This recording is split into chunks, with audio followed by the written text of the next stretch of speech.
të 2025-s. Duket se kemi një ditë shumë të rëndësishme nga ana astrologjike.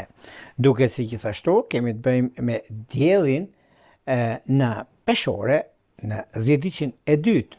Në anën zodiakale kemi hënën, hëna ndikohet shumë, kjo është në shenjën e ujorit.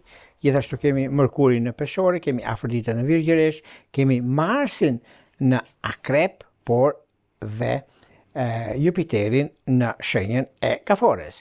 Duke gjithashtu sepse Saturni në Peshk, por Urani në Binjak na jep mundësi, rëndësi në gjërat që neve kemi të bëjmë dhe në çështjet të rëndësishme që kemi.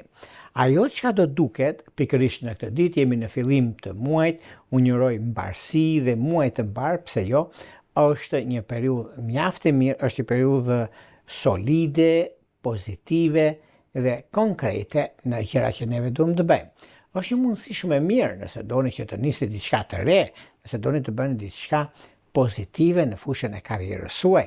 Është koha juaj, është momenti juaj dhe çështjet perfekte që juve keni nga ana e pozitivitetit dhe e mundësive të arta që keni tani e tutje.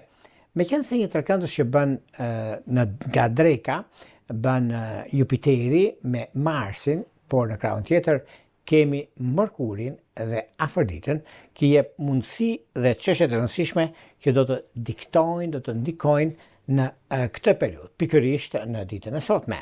Pikërisht kjo ditë është një ditë shumë e rëndësishme për sa i përket çështjeve të kontratave, për sa i përket vendimeve që marrim apo dhe gjërave të tjera që do të ndikojnë në kohën që do të vinë. Është një moment mjaft i mirë dhe tepër pozitive në vazhdimsi.